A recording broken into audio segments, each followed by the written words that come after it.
လောကအေဂျင့်တယောက်ဖြစ်တဲ့မစ္စတာဂျူဟာလိမ့်ဆန်တွေရမ်းမုန်းတဲ့သူတစ်ယောက်ပ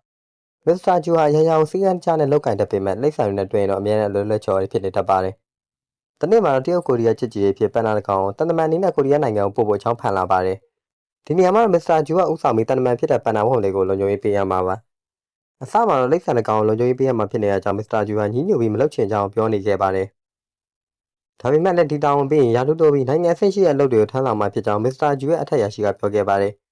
ဒါအောင်လည်းကြောင်းမစ္စတာဂျူဟာလက်ကလေးထောင်ပြီးတော့နိုင်ငံတော်ဝန်ထမ်းဆောင်ရတာကိုဂုဏ်ယူဖို့ကောင်းတယ်လို့ဖော်ရှော်ရေးလုပ်ရာထူးတိုးကျင်တာနဲ့ပဲထိုတောင်ဝန်လက်ခံခဲ့ပါတယ်။ဒီလိုနဲ့ပဲပန်နာဝုံလေးကိုလုံခြုံရေးပေးဖို့စီဝေးလုပ်နေကြတော့ဖုန်းတိုင်မိလာတာကြောင့်မစ္စတာဂျူလည်းဖုန်းကောက်ခံနေတဲ့ချိန်ဖုန်းထဲကနေသူ့သမီးရဲ့ကူညီပေါင်းဆိုတဲ့အတန်ကိုကြားလိုက်တာကြောင့်မစ္စတာဂျူလည်းစီဝေးခန့်ကနေသူ့သမီးရှိအောင်ပြေးသွားခဲ့ပါတယ်။သူ့သမီးစီကိုရောက်တဲ့အခါမှာတော့သူ့သမီးကလမ်းပြောင်းနေတဲ့ကြောင်နဲ့တခင်ကိုပြန်ရှာပြီးသူ့အိမ်ကိုပြန်ပို့ပေးဖို့ကိုမစ္စတာဂျူကတောင်းဆိုခဲ့ပါတယ်။မစ္စတာဂျူလည်းကြောင်တော်ကောင်ဖြစ်နေရကြောင်းအင်တာနက်လောက်နေခဲ့ပေမဲ့သူ့သမီးကတော့သူ့လက်ထဲကိုကြောင်လေးကိုအတင်းထည့်လိုက်ပါတယ်။ပြီးရတဲ့ကြောင်လေးအိမ်ကိုရှာဖို့ပြောပြီးထွက်သွားပါတော့တယ်။မစ္စတာဂျူကလိုက်ဆံမွန်းတဲ့သူတရားဖြစ်နေတာကြောင့်ကြောင်လေးအိမ်ကိုရှာဖို့မလုပ်ပဲသူ့သမီးထွက်သွားတဲ့ကြောင်လေးအမိုက်ပုံးနဲ့ထည့်ပြီးသူလည်းထွက်လာခဲ့လိုက်ပါတယ်။ဒီလိုနဲ့နေလာရင်တရုတ်နိုင်ငံပန်နာဝုံလေးကိုရီးယားနိုင်ငံကိုရောက်လာခဲ့ပါတယ်။ပန်နာလေးကိုလက်ဆံရုံမှာပြသသွားအောင်မှမို့မစ္စတာဂျူလည်းလူရအပြည့်နဲ့လက်ဆံရုံထဲမှာလုံခြုံရေးပေးနေရပါတယ်။လုံခြုံရေးပေးနေတော့လက်ဆံရုံထဲကတစ်ပင်ပေါ်မှာသူ့အမိုက်ပုံးနဲ့ထည့်ခဲ့တဲ့ကြောင်လေးကိုပြန်သွေးလိုက်ရတာကြောင့်မစ္စတာဂျူလည်းအံ့ဩပြီးကြည့်နေခဲ့ပါတယ်။သူကြောင်လေးကိုကြည့်နေတော့သူ့ရဲ့တပည့်တစ်ယောက်ဖြစ်တဲ့နာဂဆန်ဆိုတဲ့သူရောက်လာပါတယ်။နာဂဆန်ကနိုင်ငံသားမှာတောင်းကြနေရဖြစ်ပြီးကုမကိုရီးယားကိုပြန်ရောက်လာတာပါ။နာဂဆန်ကမစ္စတာဂျူကိုတွေ့တော့သူနိုင်ငံသားဝယ်လာတဲ့ပစ္စည်းတစ်ခုကိုကြွားလိုက်ပါတယ်။နာဂဆန်ဝယ်လာတဲ့ပစ္စည်းကဘုံနေချောင်းဖြစ်ပြီးဘုံမှာပါတဲ့ခလုတ်ကိုနှိပ်လိုက်ရင်မီတာ50တွင်မှရှိတဲ့လက်စစ်ပစ္စည်းတွေအကုန်လုံးကလုံးဝအလုံးလုံးတော့မှမဟုတ်ပါဘူး။နာဂဆန်ကမစ္စတာဂျူကိုရှင်းပြနေနဲ့ဘောပြန်ခလုတ်နှိပ်လိုက်တာကြောင့်ပန်းညံထဲမှာရှိတဲ့လက်စစ်ပစ္စည်းတွေအကုန်လုံးနဲ့သုံးလို့မရဖြစ်ကုန်ပါတယ်။မစ္စတာဂျူလည်းနာဂဆန်လက်ထက်မှာရှိတဲ့ဘောပင်ကိုလူပြီးခလုတ်ကိုပြန်နှိပ်လိုက်မှပဲလက်စစ်ပစ္စည်းတွေအကုန်လုံးလည်းပုံမှန်တိုင်းပြန်ဖြစ်သွားပါတယ်။မစ္စတာဂျူတို့ဆီယာတပည့်နှစ်ယောက်တလွဲလုံနေတဲ့အချိန်မှာပဲပန်နာဝုံလေးကိုလာဖမ်းတဲ့ကျမ်းမသမားတွေကသိဆိုင်ုံတွေကိုရောက်လာခဲ့ပါတယ်။အကျမ်းမသမားတွေကပွဲတဲ့ကိုမိခိုးဘုံတွေပြစ်ထက်လိုက်တာကြောင့်ပန်နာဝုံလေးနဲ့ပန်နာဝုံလေးကိုလာကြည့်တဲ့ပရိသတ်တွေလည်းအော်အတောင်းနေဖြစ်ပြီးထွက်ပြေးကြပါတော့တယ်။ပန်နာဝုံလေးထွက်ပြေးသွားတဲ့ကြောင့်မစ္စတာဂျူလည်းအနောက်ကနေလိုက်နေခဲ့ပါတယ်။အကျမ်းမသမားတွေကပြေးနေတဲ့ပန်နာဝုံလေးကိုတွေ့တဲ့အခါမှာတော့မေစစ်တနက်တွေနဲ့ပြစ်ပြီးကားပေါ်တင်ကဖမ်းဆီးသွားခဲ့ပါတယ်။မစ္စတာဂျူကတနက်ထုတ်ပြီးဖမ်းဆီးဖို့လုပ်ပေမဲ့နာဂဆန်ကကားကိုပြောင်းမြင်ကြီးမောင်းလာပြီးမစ္စတာဂျူကိုဝင်တိုက်ခဲ့ပါတယ်။ကားတိုက်ခံရတဲ့အချိန်မစ္စတာဂျူလည်းခေါင်းနဲ့ကြမ်းမြင်ကိုထိပြီးတတိလစ်သွားပါတယ်။မစ္စတာဂျူတတိလစ်သွားတဲ့ကြောင့်အကျမ်းမသမားတွေကတော့လွတ်မြောက်သွားပါတယ်။ကားတိုက်ခံလိုက်ရပြီးတတိလစ်သွားတဲ့ကြောင့်မစ္စတာဂျူလည်းဆေးရုံကိုတက်လိုက်ရပါတယ်။မစ္စတာဂျူတတိယလာပြီးဆေးရုံကဆင်းတဲ့အချိန်မှာတော့တိုက်ဆိုင်တွေကလူစကားပြောနေတာကိုကြုံတွေ့ခဲ့ရပါတယ်။မစ္စတာဂျူလည်းဒါကိုလက်မခံနိုင်ပဲအလုပ်ကိုသွားပြီးသူ့အထက်ရာရှိကိုပြောပြခဲ့ပါတယ်။သူ့ရဲ့အထက်ရာရှိကတော့မစ္စတာဂျူကိုခေါင်းထိသွားတဲ့ထင်ပြီးသူ့ကိုအလုပ်ကနေရက်ရှည်အနားပေးခဲ့ပါတယ်။အနားပေးခဲ့ရတာကြောင့်လုပ်ပိုင်ခွင့်ဘာမှမရှိတော့တဲ့မစ္စတာဂျူလည်းသူတယောက်ထက်ပန်နာဝုံကိုရှာမယ်ဆိုပြီးတန်းလုံသားရအောင်လက်ဆံရုံကိုထွက်လာခဲ့လိုက်ပါတယ်။မစ္စတာဂျူလက်ဆံရုံရောက်တဲ့အခါမှာတော့ပန်နာဝုံကိုပြန်တွေ့ရပါတယ်။ပန်နာဝုံကဆရာတက်တာရလားလို့အော်ပြီးနားနေကောင်လာဖို့ပြောခဲ့တာကြောင့်မစ္စတာဂျူလည်းကြောင်တောင်လေးဖြစ်နေခဲ့ရပါတယ်။နားနေကန်နဲ့ရောက်တဲ့အခါမှာတော့ပန်နာဝုံကိုလေးပြောက်သွားတဲ့ပတ်သက်ပြီးတယောက်နဲ့ဆက်ဆံရေးသိမ်းမှဆိုတာကြောင့်နာဂဆန်ကအယုတ်ထဲဝင်ပြီးဟန်ဆောင်နေရတာဖြစ်ကြောင်းမစ္စတာဂျူသိသွားခဲ့ရပါတယ်။မစ္စတာဂျူလည်းကျောင်းဆောင်ကိုသိသွားတော့စိတ်ပြက်လက်ပြက်နဲ့လက်ဆံရုံထဲမှာရှောက်သွားနေခဲ့ပါတယ်။သူရှောက်သွားနေတဲ့လူဝင်ယုံရှိကိုရောက်လာပါတယ်။လှောင်ထဲကလူဝင်မကြီးကမစ္စတာဂျူကိုတွေ့တော့ပန်နာဝုံကိုရှာနေတာမလားလို့မေးလိုက်ပါတယ်။မစ္စတာဂျူလည်းအံ့ဩသွားပြီးမင်းဘလို့သိတာလဲလို့မေးလိုက်တဲ့အခါမှာတော့လူဝင်မကြီးကသူကလှောင်ထဲကနေဖြစ်တဲ့မဲ့အကုန်လုံးအစားဆုံးမြင်ခဲ့ရတယ်လို့ပြောပါတယ်။ဆက်ပြီးတော့လူဝင်မကြီးကလူဝင်ထီးတွေပါတဲ့စားအုပ်ဝယ်ပေးပန်နာဝုံကိုဖမ်းသွားတဲ့သူတွေကိုရှာဖို့နီလန်ပေးမယ်လို့ပြောခဲ့တာကြောင့်မစ္စတာဂျူလည်းစားအုပ်ဝယ်ပြီးလူဝင်မကြီးကိုပေးလိုက်ရပါတယ်။သူလွန်ကျင်တဲ့စားအုပ်ရသွားတော့လူဝင်မကြီးကလုံခြုံရေးပေးတဲ့နေတော့ကမစ္စတာဂျူတို့အသုံးပြုတဲ့စစ်တပ်သုံးခွေကိုရှာဖို့ပြောခဲ့ပါတယ်။စစ်တပ်သုံးခွေကအကြမ်းဖက်သမားတွေနဲ့နှီးသုံးနေရာမှာရှိခဲ့ပြီးအကြမ်းဖက်သမားတွေအနံ့ကိုအိတ်ခွေကတိတ်လိုက်မယ်လို့ဆက်ပြောခဲ့ပါတယ်။ထပ်ပြီးတော့လည်းလူဝင်မကြီးကစစ်တပ်သုံးခွေကမိခိုးပုံးတွေကြောင့်ကြောက်လန့်ပြီးတိတ်ဆိုင်ရုံနောက်ဘက်မှာရှိတဲ့စစ်မစ်ထားတဲ့လက်ကွင်းတွေဘက်ကိုထွက်ပြေးသွားတယ်ဆိုပြီးခွေးချိမဲ့နေရာကိုလမ်းညွှန်ပေးလိုက်ပါတယ်။မစ္စတာဂျူလည်းလူဝင်မကြီးပြပနေအောင်သွားရှာရင်းနဲ့ထွက်ပြေးသွားတဲ့စစ်တပ်သုံးခွေကိုပြန်တွေးလိုက်ရပါတယ်။ဒါမှမဟုတ်ခွေးကအပေါင်းတဲ့နေနဲ့ဖြစ်နေတာကြောင့်မစ္စတာဂျူလည်းခက်ခဲနဲ့ခွေးကိုမာပြီးပြေးလာခဲ့ရပါတယ်။လမ်းရောက်တော့မစ္စတာဂျူကအကြမ်းဖက်သမားတွေကဘာတူလဲလို့တနက်နဲ့ချိန်ပြီးခွေးကိုမေးနေခဲ့ပါတယ်။ခွေးကတော့ရုပ်တနက်ကြီးနဲ့ဘာလုပ်နေရလဲလို့ပြန်ပြောလိုက်တာကြောင့်မစ္စတာဂျူလည်းရှက်သွားပြီးဘာမှဆက်မမေးတော့ဘဲနဲ့အိမ်ကိုပဲကားမောင်းပြီးအပြေးပြန်มาတော့တယ်။အိမ်ပြန်ရောက်တော့မစ္စတာဂျူခေါ်လာတဲ့ခွေးကတောင်းညံ့နေခဲ့တာကြောင့်သူ့တဲ့အိမ်လုံးရှုပ်ပနေခဲ့ရပါတယ်။တိရစ္ဆာန်မုန်းတဲ့မစ္စတာဂျူလည်းတိမခံနိုင်ပဲနဲ့ခွေးနဲ့အိမ်ထဲမှာစိတ်မြင့်လိုက်တဲ့လုံနေတော့သူ့သမီးကသူ့တငယ်ချင်းနဲ့အိမ်ကိုရောက်လာခဲ့ပါတယ်။အိမ်မှာရှုပ်ပနေရကြောင့်မစ္စတာဂျူလည်းသူ့သမီးနဲ့သူ့သမီးတငယ်ချင်းတွေကိုပန်းချံကိုပဲခေါ်လာခဲ့လိုက်ပါတယ်။သူ့သမီးကမစ္စတာဂျူခွေးမွေးထားတဲ့ထင်ပြီးပြောင်းလဲလာတဲ့မစ္စတာဂျူပေါ်နူးနူးညံ့ညံ့ဆက်ဆံလာတာကြောင့်မစ္စတာဂျူလည်းခွေးပေါ်မှာအမြင်တွေကြည့်နေခဲ့ပါပြီ။ဒီလိုနဲ့သူ့သမီးပြန်သွားတဲ့အချိန်မစ္စတာဂျူကမပြန်သေးပဲခွေးနဲ့စကားပြောနေခဲ့ပါတယ်။အဲ့ဒီချိန်ပန်းချံတွေကလွတ်တင်လိုက်တဲ့မရှိမီပန်းကြောင့်ခွေးဟာကြောက်လန့်ပြီးထွက်ပြေးပါတော့တယ်။မစ္စတာဂျူလည်းအနောက်ကနေလိုက်ပြီးဘာလို့အဲ့လောက်ထိကြောက်လန့်နေရလဲလို့မေးတဲ့အခါမှာတော့ခွေးကသူ့စစ်တပ်ထဲမှာနေတော့ကတက်ခင်ကဘုံကြောင့်ပဲတိတ်ဆုံးခဲ့တာလို့ပြန်ပြေခဲ့ပါတယ်။ပြီးတော့လည်းသူ့တက်ခင်ကိုတက်ခဲ့တဲ့အကြမ်းဖက်သမားအနံ့နဲ့ပန်နာဝုံကိုခိုးရတဲ့အကြမ်းဖက်သမားအနံ့ကအတူတူပဲလို့ဆက်ပြောနေခဲ့ပါတယ်။ မစ္စတာဂျူလည်းသူရှိနေအောင်မကြောက်နိုင်ပဲနဲ့အတူတူကျမ်းပတ်သမားကိုဖမ်းဆီးပြီးပန်နာဝုံကိုကယ်ကြမယ်လို့ခွေးကိုအားတက်အောင်လို့ပြောပြီးပြစ်သိမ့်ပေးခဲ့ပါတယ်။နောက်တစ်နေ့ရောက်တော့မစ္စတာဂျူလည်းခွေးနဲ့အတူတူပန်နာကိုဖမ်းသွားတဲ့ကျမ်းပတ်သမားရဲ့ကားနံပါတ်တွေကိုလိုက်လံစုံစမ်းနေခဲ့ပါတယ်။ကားနံပါတ်ကိုသိရတဲ့အခါမှာတော့ဇီဝကုမ္ပဏီတစ်ခုကကားနံပါတ်ဖြစ်နေပါတယ်။မစ္စတာဂျူလည်းဇီဝကုမ္ပဏီအကြောင်းလိုက်လံရှာဖွေနေနဲ့ကုမ္ပဏီပိုင်ရှင်မျက်နှာကိုခွေးကမြင်သွားခဲ့ပါတယ်။အကျမ်းပတ်သမားရဲ့မျက်နှာနဲ့ကုမ္ပဏီပိုင်ရှင်မျက်နှာအတူတူပဲလို့ခွေးကမစ္စတာဂျူကိုပြောလိုက်တဲ့အခါမှာတော့မစ္စတာဂျူလည်းဇီဝကုမ္ပဏီရဲ့တထေးကိုအကျမ်းပတ်သမားဖြစ်ကောက်ချက်ချပြီးဖမ်းဖို့ပြင်မာတော့တယ်။ညောက်တဲ့အချိန်မှာတော့မစ္စတာဂျူနဲ့ခွေးတို့ဟာဇီဝကုမ္ပဏီတို့ခိုးပြီးဝင်မာတော့တယ်။ခွေးကတေးပေါက်ချင်တယ်လို့ပြောပြီးထွက်သွားတဲ့အကြောင်းမစ္စတာဂျူလည်းတယောက်တည်းကြံနေခဲ့ရပါတယ်။မစ္စတာဂျူဟာဇီဝကုမ္ပဏီရဲ့တထေးကိုတွေ့တဲ့အခါမှာတော့ခွေးကိုစောင့်မနေတော့ပဲသူ့ကိုယ်တိုင်ဖမ်းပြီးသူ့ရဲ့အေဂျင့်ရုံးတီကိုခေါ်လာခဲ့လိုက်ပါတယ်။ဒါပေမဲ့လည်းမစ္စတာဂျူရဲ့အထက်အရာရှိနဲ့အခြားအေဂျင့်တွေစစ်ဆေးကြည့်တဲ့အခါမှာတော့ဇီဝကုမ္ပဏီရဲ့တထေးကအမေရိကကိုရောက်နေတာကြားပြီးဖြစ်ပြီးပန်နာပြပြီး3ရက်နေမှကိုရီးယားကိုပြန်ရောက်လာခဲ့တာဖြစ်နေပါတယ်။မစ္စတာဂျူရဲ့အထက်အရာရှိကတော့အမှားတက်လုပ်တဲ့မစ္စတာဂျူကိုခွင့်မလွှတ်နိုင်ပဲနဲ့တခါတည်းလောက်ကနေထွက်ပစ်လိုက်ခဲ့ပါတယ်။အဲ့ဒီအချိန်မှာခွေးကတော့တိတ်ပေါက်နေနေပန်နာကိုဖမ်းသွားတဲ့အကျမ်းပတ်သမားတယောက်ကိုတွေ့လိုက်ရတာကြောင့်အနောက်ကနေနောက်ရခံပြီးတော့လိုက်သွားနေခဲ့ပါတယ်။အကျမ်းပတ်သမားကမြို့စုံကကိုတောင်တစ်ခုစီဝင်သွားတာကြောင့်ခွေးလည်းနောက်ကနေလိုက်ပြီးကိုတောင်ထဲကိုခိုးဝင်လိုက်ပါတယ်။အထက်ရောက်တော့ပန်နာကိုတွေ့ခဲ့ပေမဲ့အကျမ်းပတ်သမားတွေကအပေါ်မှာရှိနေရကြောင်းခွေးလည်းလူရှင်းမဲ့အချိန်ကိုစောင့်ဆိုင်းနေခဲ့ပါတယ်။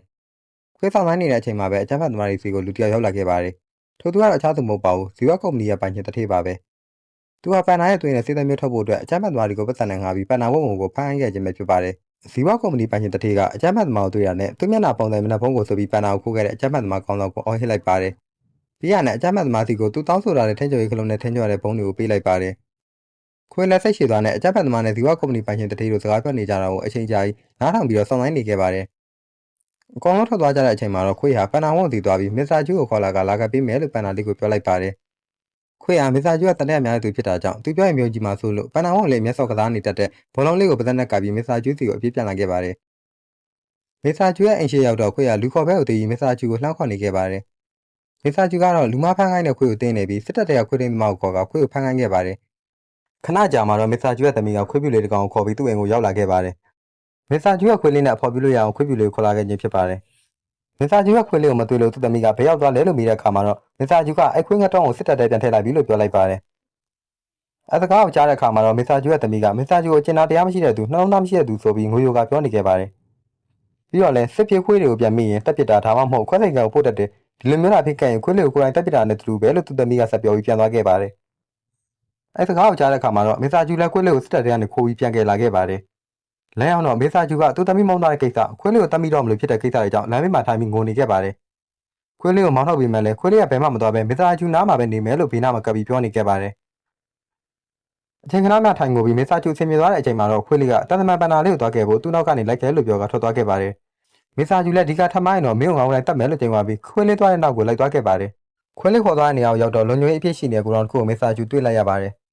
ကိုရောင်ထဲမှာပန်နာဝုံလေးရှိနေတယ်လို့ခွေးကပြောခဲ့တာကြောင့်မစ္စတာဂျူလည်းခွေးလေးနဲ့သူပျောက်ကြားစနစ်သုံးပြီးအကြမ်းဖက်သမားတွေကိုတိုက်ခိုက်ကကိုရောင်ထဲဝင်ခဲ့ပါတယ်။ကိုရောင်ထဲရောက်တော့ခွေးရလမ်းပြမှုနဲ့အတူပန်နာဝုံလေးကိုတွေ့ခဲ့ရပါတယ်။ပန်နာဝုံလေးကိုတွေ့ရတဲ့အခါမှာတော့မစ္စတာဂျူလည်းကဲထုတ်ပြီးထွက်ပြေးပါပါတယ်။အနောက်ကနေအကြမ်းဖက်သမားတွေကလိုက်လာခဲ့ပေမဲ့မစ္စတာဂျူတို့ကပြန်လည်တိုက်ခိုက်ခဲ့တာကြောင့်အကြမ်းဖက်သမားတွေလည်းအလဲလက်ကိုယ်နဲ့အနောက်မှာကြံနေခဲ့ကြပါတယ်။မစ္စတာဂျူရဲ့ကားနဲ့ပန်နာဝုံလေးရဲ့ခန္ဓာကိုယ်ကမဆက်နာကြောင့်ပန်နာဝုံလေးကိုလိုင်းကားနဲ့ပဲအိမ်ကိုခေါ်လာခဲ့လိုက်ရပါတယ်။မစ္စတာဂျူအိမ်ပြန်ရောက်တော့ခွေးလေးအိမ်ပြန်ရောက်နေပြီလို့သူ့သမီးကိုဖုန်းဆက်ပြောကအိမ်ကိုလှမ်းခေါ်လိုက်ပါတယ်။သူ့သမီးအိမ်ကိုရောက်တဲ့အခါမှာတော့ခွေးလေးကိုပြန်တွေ့ရလို့ဝမ်းသာပြီးပြောနေခဲ့ပါတယ်။မစ္စတာဂျူကတော့နောက်ထပ်ပြဿနာရှိသေးတယ်ဆိုကသူ့သမီးလက်ကိုဆွဲပြီးအိမ်ပေါ်တက်ကိုခေါ်သွားခဲ့ပါတယ်။အိမ်ပေါ်တက်ရောက်တော့ပန်နာဝုံလေးကိုတွေ့လိုက်ရတာကြောင့်မစ္စတာဂျူသမီးလည်းအပြောင်းလုံးပြီးပန်နာဝုံလေးကိုပြစ်ဖက်ကစော်ကားနေခဲ့ပါတယ်။သူ့သမီးပြောနေတာကိုကြည့်နေတဲ့မစ္စတာဂျူကတော့မျက်နှာမှာအပြုံးပိုင်းနဲ့ဝင်နေခဲ့ပါတယ်။အဲ့ဒီအချိန်အချမ်းဖတ်သမားတွေဘက်မှာတော့ဇီဝကုမ္ပဏီရဲ့တထေးကပန်နာလွတ်သွားတာကြောင့်အချမ်းဖတ်သမားတွေကိုရန်ရှာပြီးသူဆုံးရှုံးသွားတဲ့ငွေတွေကိုပြန်ပေးဖို့ပြောနေခဲ့ပါတယ်။အချမ်းဖတ်သမားကတော့လက်မခံဘဲသူ့ကိုဖမ်းချုပ်ထားလိုက်ပါတယ်။အချမ်းဖတ်သမားတွေအကောင်းဆောင်ကဇီဝကုမ္ပဏီတထေးနဲ့စားတဲ့ပူးပေါင်းမှုအစီအစဉ်မရှိပါဘူး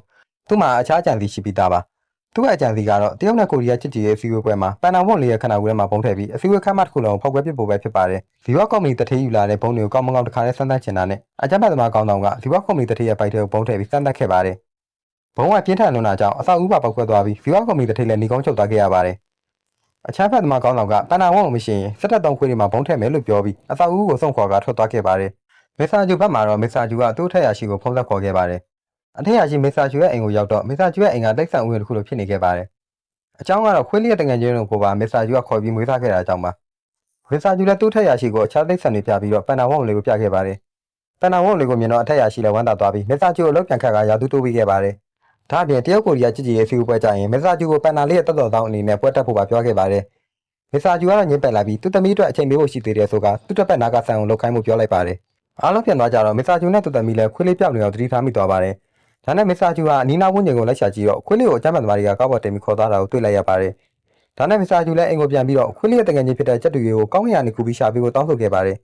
ချက်တူရီကလည်းခွေးလေးစီသွားပြီးခွေးမျိုးစိမ့်နဲ့ခွေးနာမည်ကိုပြောကခွေးလေးကိုရှာခိုင်းပါတော့တယ်ငှက်တွေခွေးလေးကိုရှာတွေ့တဲ့အချိန်ကတော့တရုတ်ကိုရီးယားချစ်ကြည်ရေးကျင်းပမဲ့နေဖြစ်နေပြီးခွေးလေးကိုလည်းအစည်းအဝေးပွဲမှာပဲတွေ့ခဲ့ရပါတယ်မစ္စတာဂျူလည်းခွေးလေးကိုလိုက်ရှာနေခဲ့တာဖြစ်ပြီးတင်ငှက်တကောင်ကခွေးလေးရဲ့နေရာကိုလာပြောပြခဲ့တာကြောင့်ခွေးလေးရှိမဲ့ချစ်ကြည်ရေးပွဲကိုပြေးသွားခဲ့ပါတော့တယ်ပွဲလေးရောက်တော့ခွေးလေးနဲ့ပြန်တွေ့ခဲ့ရပါတယ်ခွေးလေးကလည်းမစ္စတာဂျူကိုတွေ့တော့အနားကိုအလာမခံပဲသူဖမ်းခံတော့ပြပြခဲ့တာတွေပြန်ပြောပြခဲ့ပါတယ်ခွေးလေးပြပြတာတွေကတော့အကြမ်းဖက်သမားတွေကလုံခြုံရေးပေးမဲ့သူတွေရဲ့နေရာမှာသူတို့လူတွေကိုအစားထိုးထားပြီးသူ့အပါဝင်အခြားစစ်တပ်သုံးခွေးတွေအကုန်လုံးရဲ့ခန္ဓာကိုယ်မှာဘုံတွေထည့်ပြီးဆေးတွေခတ်ထားခဲ့တယ်လို့ဆိုပါတယ်ခွေးလေးရှင်းပြနေတော့အကြမ်းဖက်သမားကောင်းဆောင်ကထင်းချုံရေးကလေးကိုနှိပ်လိုက်တာကြောင့်ဘုံတွေကအသက်ဝင်လာပြီးအချိန်တွေကိုစတင်ရေတွက်ပါတော့တယ်ခွေးတွေလည်းစောက်တရမရပဲနဲ့ပွဲထဲမှာတောင်းကျနေကြတာကြောင့်ပွဲကိုလာတဲ့လူကြီးလူကောင်းတွေလည်းပွဲလွဲရပြီးအခန်းထဲကနေထွက်ပြေးကုန်ကြပါတယ်အချမ်းဖက်သမားတွေကအခန်းပြင်ဘက်ကနေတော့ခတ်ထားခဲ့တာကြောင့်အပြင်ကိုလည်းထွက်လို့မရပဲအခန်းထဲမှာပဲအကုန်လုံးပိတ်မိနေခဲ့ကြပါတယ်မစ္စတာဂျူလည်းရှုပ်ရှက်ခတ်နေတဲ့လူအုပ်ကြီးနဲ့ပောက်ကွဲတော့မဲ့ပုံကြောင့်ဘာလို့ရမယ်မသိဖြစ်နေခဲ့ပါတယ်အဲ့ဒီအချိန်မှာပဲစင်မောင်ကသူ့တစ်ဖက်နာဂါဆန်ကိုတွေ့သွားပြီးအကြံတစ်ခုရာကနာဂါဆန်စီကိုအပြေးသွားခဲ့ပါတယ်နာဂါဆန်စီရောက်တော့သူ့အိတ်ထဲကနေလက်စိတ်ပစ္စည်းတွေကိုအလုံးမလုံးနိုင်တဲ့ဘောပင်ကိုထုတ်ပြီးခလုတ်ကိုနှိပ်လိုက်ပါတယ်ဘောပင်ကအလုပ်ဖြစ်သွားတာကြောင့်ဘုံတွေလည်းမပောက်ကွဲတော့ပဲအကုန်လုံးဟာရက်တန့်သွားခဲ့ပါတယ်ဘုံရက်သွားတာကြောင့်ခွေးလေးကထွက်ပြေးသွားတဲ့အကြမ်းဖက်သမားနောက်ကိုဖမ်းမလိုက်သွားပါတော့တယ်ဒါအောင်မြင်တော့မစ္စတာဂျူလည်းအနောက်ကနေအပြေးလိုက်သွားခဲ့ပါတယ်မစ္စတာဂျူခွေးလေးကိုမိတော့ခွေးလေးကအကြမ်းဖက်သမားလက်ချက်တောင်ဒဏ်ရာတွေရနေခဲ့ပြီးအကြမ်းဖက်သမားကတနက်နဲ့ခွေးလေးကိုအသေးသက်ဖို့ပါလုပ်နေခဲ့တာပါမစ္စတာဂျူကတားပေမဲ့အကြမ်းဖက်သမားကနားမထောင်မဲ့ခွေးလေးကိုတနက်နဲ့ပစ်လိုက်တာကြောင့်မစ္စတာဂျူလည်းခွေးလေးရှိကနေကာပြီးခွေးလေးစားသူပဲပြစ်ခံလိုက်ပါတယ်အကြမ်းဖက်သမားကနောက်ထပ်ထပ်ပစ်ဖို့လုပ်ပေမဲ့မစ္စတာဂျူရဲ့အထက်ရာရှိနေအခြားအင်းချင်းတွေရောက်လာပြီးအကြမ်းဖက်သမားကိုပြစ်ခတ်ဖမ်းဆီးလိုက်ကြပါတယ်တိုက်ပွဲမှာဖြစ်ခဲ့တဲ့ဒဏ်ရာတွေကြောင့်မစ္စတာဂျူရောခွေးလေးပါစိတ်အောင်တည်တည်တင်လိုက်ရပါတယ်နေအောင်လုံးစိတ်အောင်ကပြန်ဆင်းတဲ့အချိန်မှာတော့မစ္စတာဂျူရဲ့အထက်ရာရှိကသူတို့တွေကိုဂုဏ်ပြုစုတသိက်တွေချစ်မြင်ရင်းနဲ့ဇလန်းလေးကိုအဆုံးသတ်လိုက်ပါတယ်